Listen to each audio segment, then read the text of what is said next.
Hello, welcome. Going to play the original SimCity on Commodore 64. Though I'm just doing this quick intro first. I'll have some links in the video description if you just want to jump to the gameplay or check out a blog entry that will go along with this. I didn't write much in the blog entry. It's just going to be scans pretty much of what's inside here if you want to read the text. So this is version 1.1. Distributed by Broderbund. Of course, it's from Maxis. Its first major game to really put the company on the map. It's played with a joystick, actually, though you use the keyboard as well, but it does require a joystick. I did a similar video for Tetris where I did this intro. It's the same style of box with the slipcover over a white cardboard box. Let me get it centered here. So on the back, like so many computer games of this time period, you don't necessarily get screenshots of the version you're buying because they use the same box for every computer and then just put that sticker on the front to tell you the platform. So here you get Amiga screenshots and Macintosh screenshots. And the Mac version aren't in color. I'm not too familiar with old Macs, but I guess they didn't always have color, but still much more detailed, I guess, than the Commodore version, because you do get buildings. I did the gameplay already, and I do comment on the lack of colors of the Commodore version, but it does have blue and green, along with black and gray. But the Amiga version is much more detailed. One thing that will also be in the blog entry, I scanned 2 magazine reviews, but they aren't of the Commodore version. Commodore Magazine reviewed the Amiga version, and Video Games and Computer Entertainment doesn't mention the platform it's primarily playing on. I don't know if it played the multiple versions for the review. No mention of the Commodore, how different it is. I'm thinking they also reviewed the Amiga version.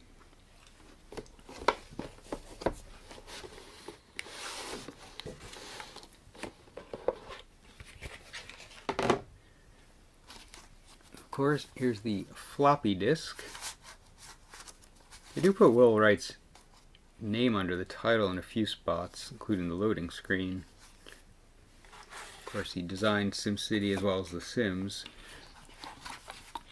And here's the manual. Now, I didn't scan all of this for the blog, just a few pages. It's 44 pages, so it's quite long. See in the table of contents what you have. So along with stuff about the game, they also go into the history of cities and city planning. And this version, you'll see in the gameplay, and I'll probably repeat some things that I may mention here, is that the Commodore version, it's not just lesser version because of graphics. It's pretty common that Commodore releases are the lowest quality when it's a game on a few different computers at the time, but the Commodore version has a lot less to do in it as well. So this is a correction card of something that's wrong in the manual, just about making your save disk, which I did pull out of the box just because it's not really comes with it. But here's my save disk, which has a lot of cities on it. Alright, here's a system card. It says what you need.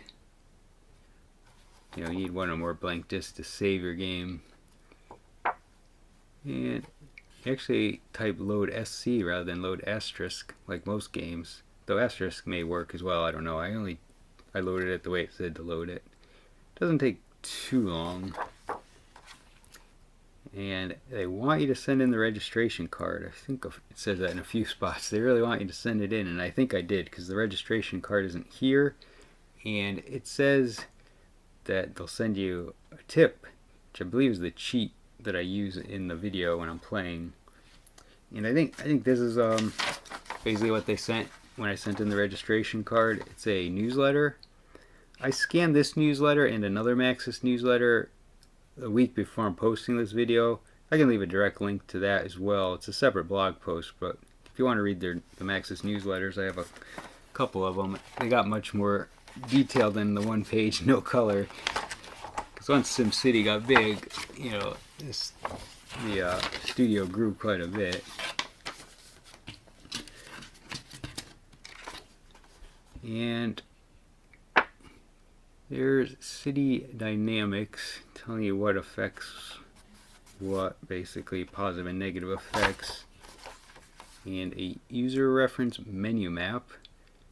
It's all rather straightforward. This game just isn't that detailed. It's very simple to figure out and navigate. There's not a lot to do.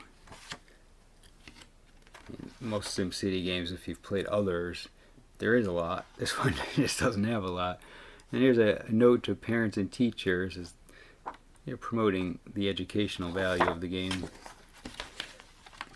So that's everything in the box, and pretty much I mentioned a lot of details while I'm playing, so prepare to not be amazed by this version of SimCity, which is just more than, you know, a graphical failure. I guess there's not a lot there.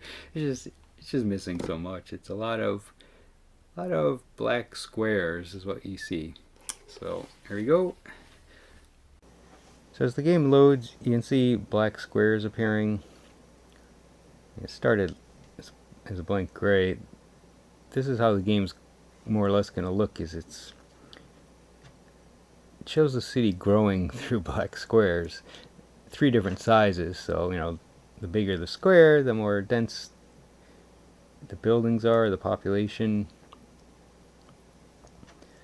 There's a lot of gray and black in the game. There is also blue and green.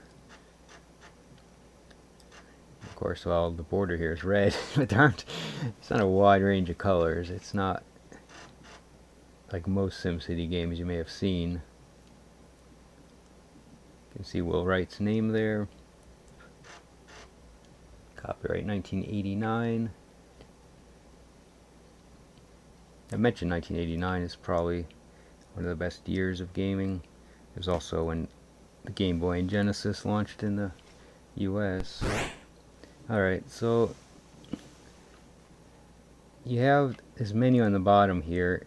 This is as if the game's already started, more or less. That terrain is the city, is where you can build your city, but you can also randomize a new terrain if you want, or you can just jump right in on this. So I'll go over these maps later once I have some city actually under development.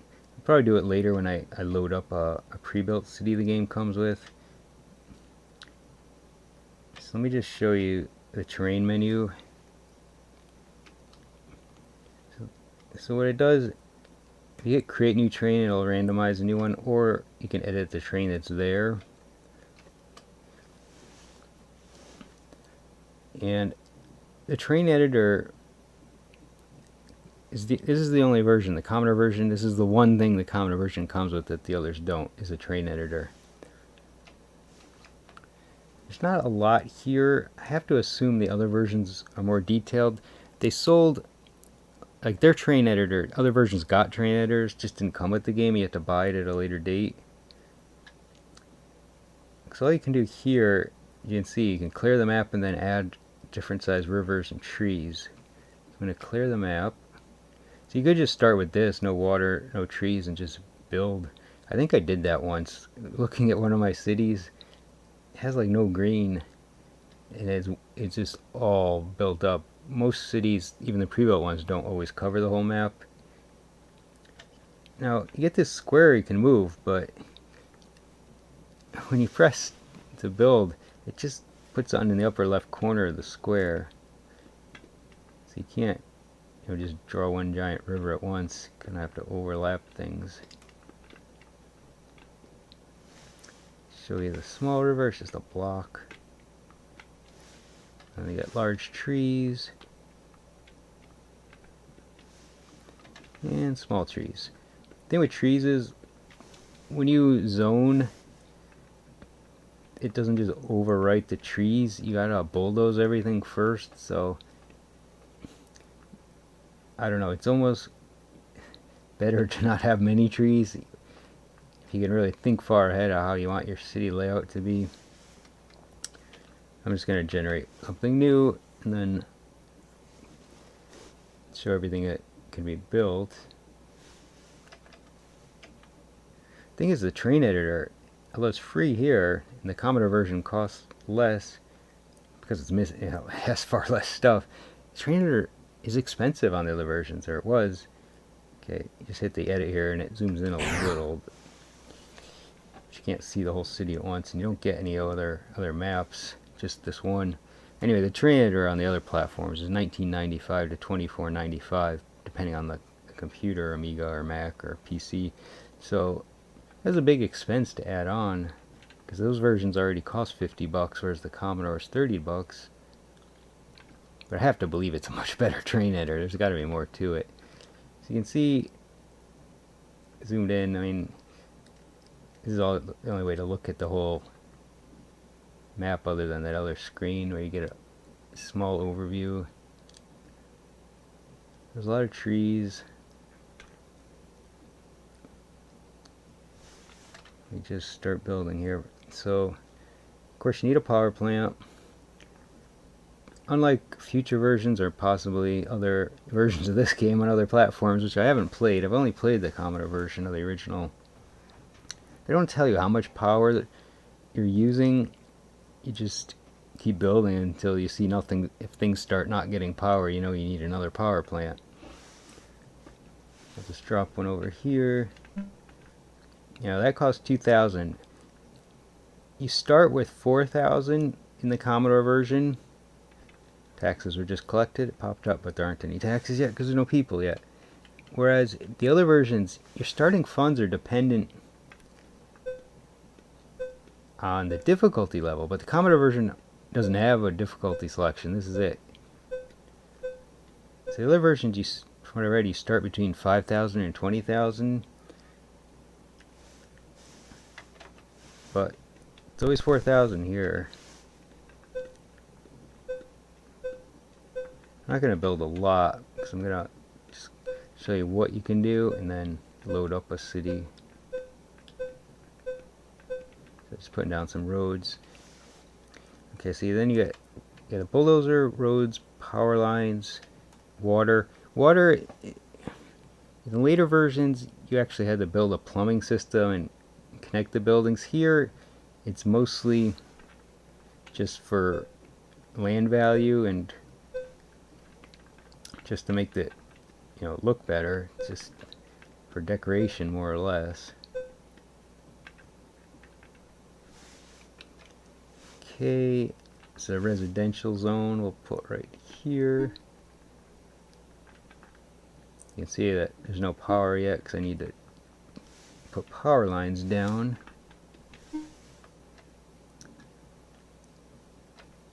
I'll put industrial zones. You can see they're marked. Industrial zone I, residential zone R. I'm going to put some commercial zones.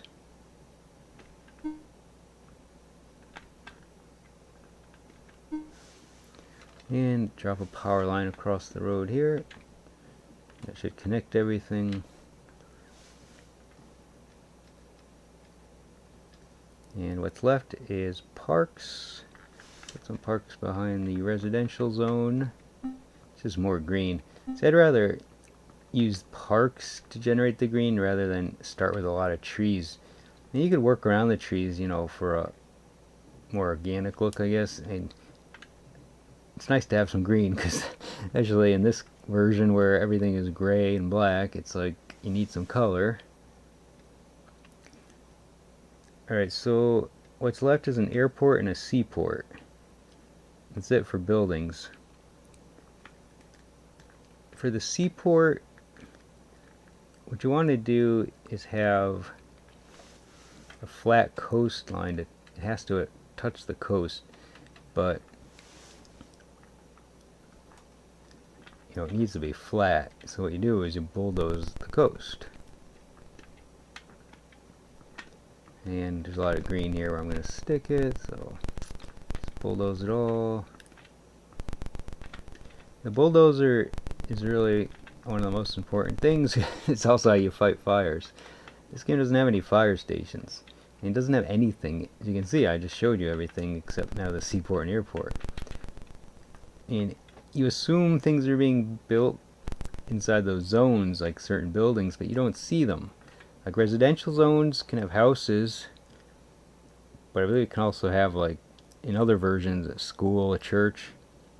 But all you see is the black square. And commercial, stores, parking garages. I don't know what else. I mean, in this version, it's just black squares. You just have to assume it's calculating what it needs to. And then industrial, your factories generating money. It's just strange because you just don't know what's there. Now, I didn't know what was missing other than from reading magazine reviews.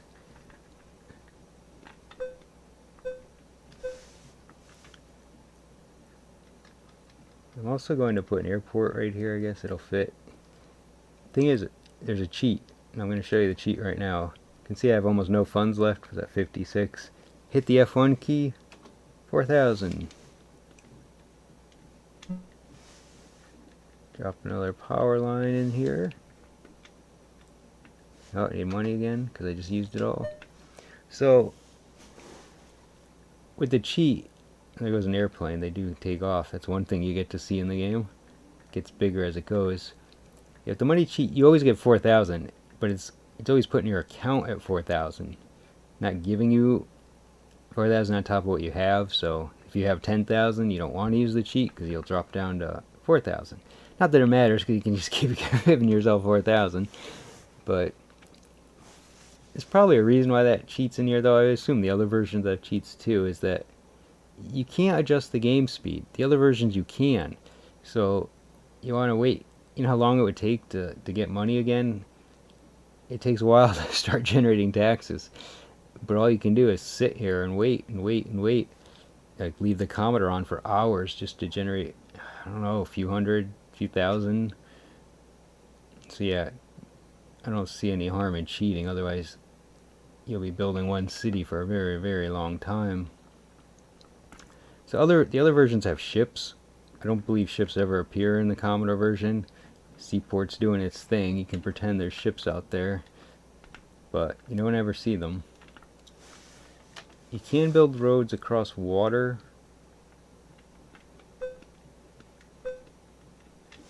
Gotta bulldoze it first.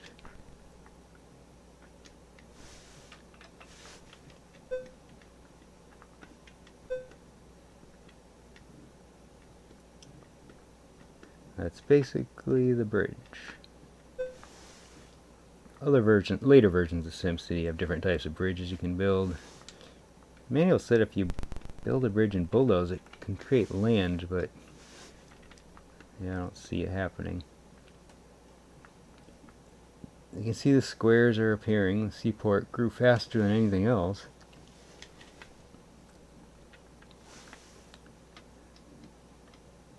So other versions, you also get, like the graphs that we saw in the main menu, those can appear here at the same time that you're playing, so you can, pull up various reports on what you need to see while you're playing, but you can't do that with the Commodore version.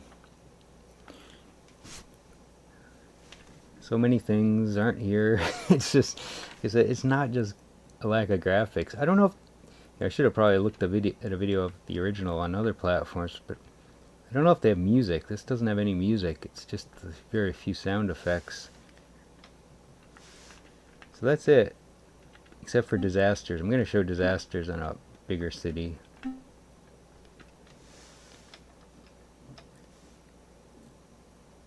Go back to the map screen. You can see where I started building here. Could look at these. Better look at it on a bigger city.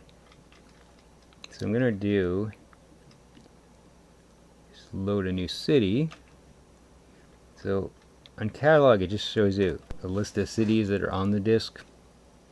Of course you can save your own cities to a blank disk. This comes with 8 cities. Some are based on real cities.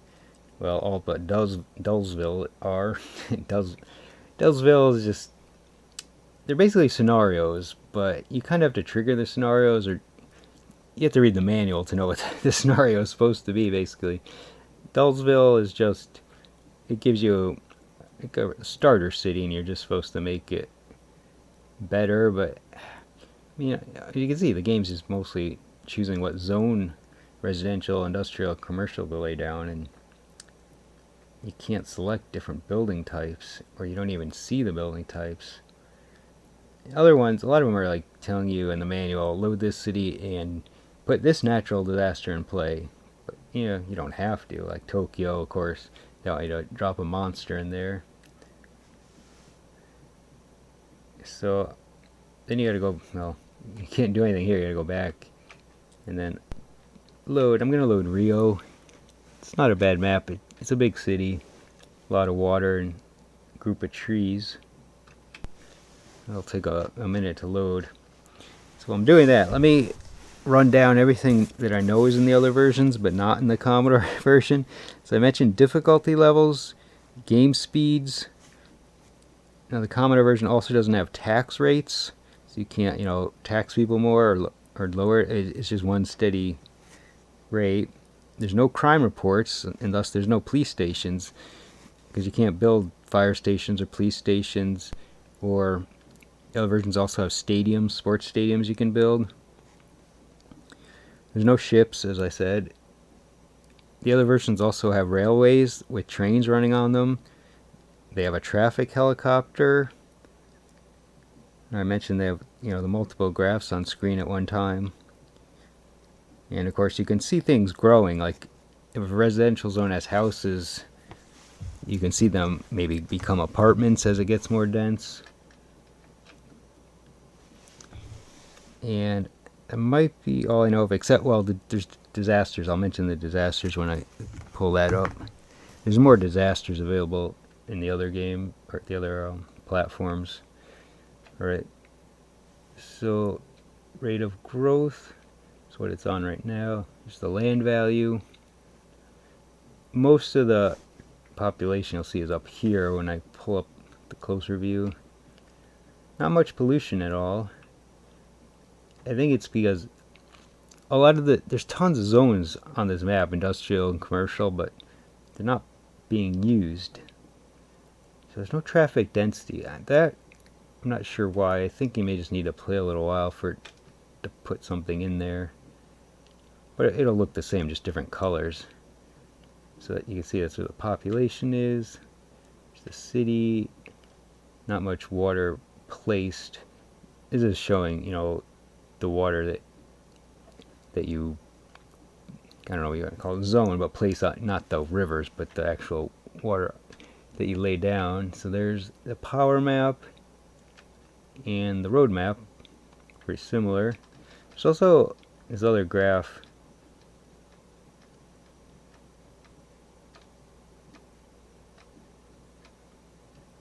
This one. So here you can look at various time periods. You can go back like another 10 years. So it shows you unemployment, standard of living, industry, commercial, and population. So industry is going down, whereas commercial and population are going up.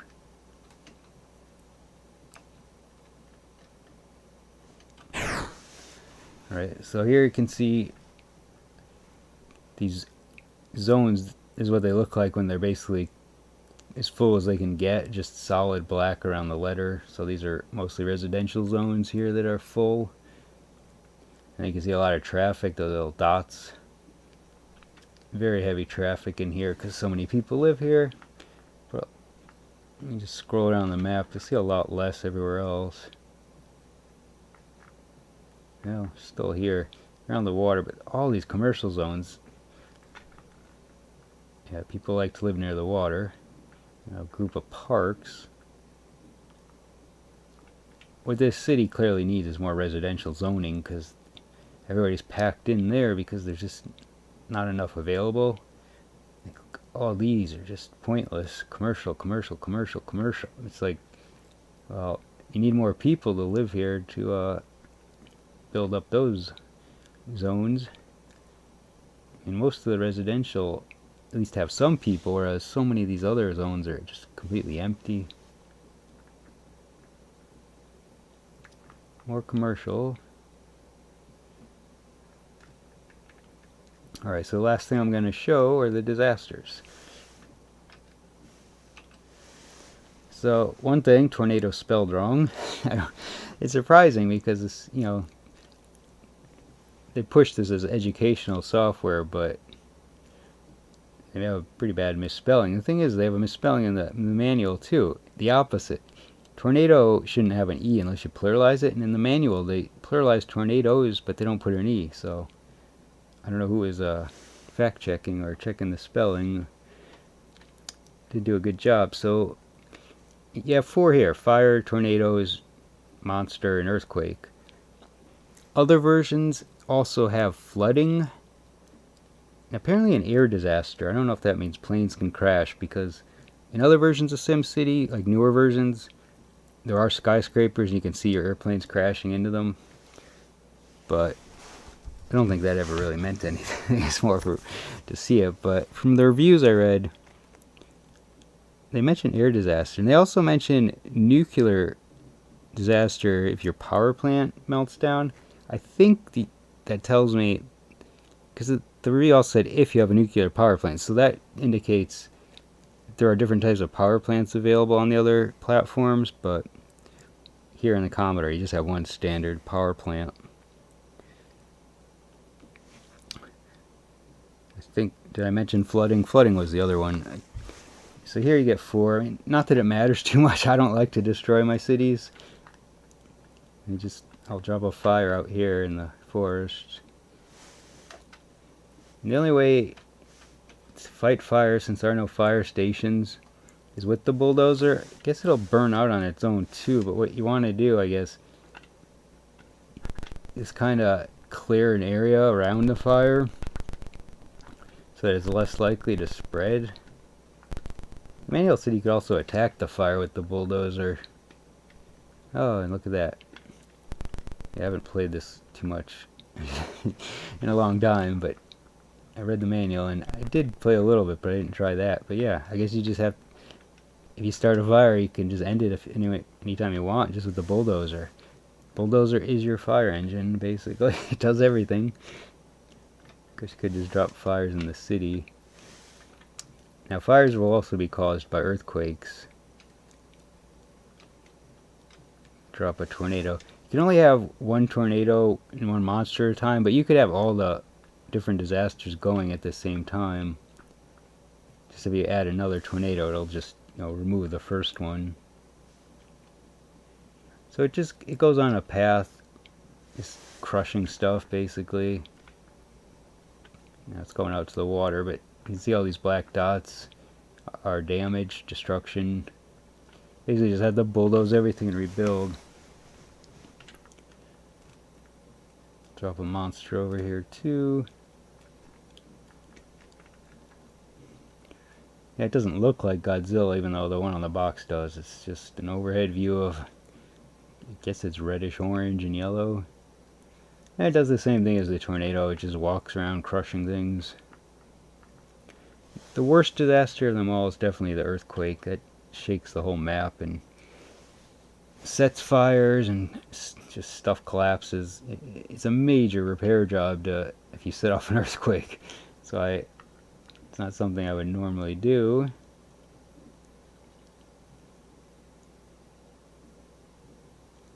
And there's a lot of fires. They'll be all over the map. It doesn't matter where you put the earthquake.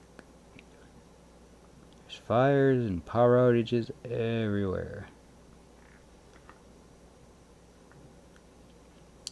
So yeah, the version, obviously, this is the most basic SimCity you'll ever see, I would think. I played it a lot. I have got probably 20 cities or so saved on a blank disk. I've got tons of them. I played a lot. Because there were no other games like this, really, at the time. Yeah, it's not a game I'd go back and play since there's better versions available now. I think I own 3 and 4 on a computer. I have SimCity 2000, which is the sequel on Sega Saturn. I've played it on a Mac as well. The only Mac game I ever played, I think, is SimCity 2000. So yeah, the newer versions are more fun than this version, but it's still, it was unique for the time. I mean, you can still have fun designing a city, even if it's just disappointing you can't see individual buildings at all. Of course, more sound effects or some music would have been nice too. Yeah, monsters having fun adding to the damage. Alright, so I guess that's it. Not much really else I can show you. So, thanks for watching.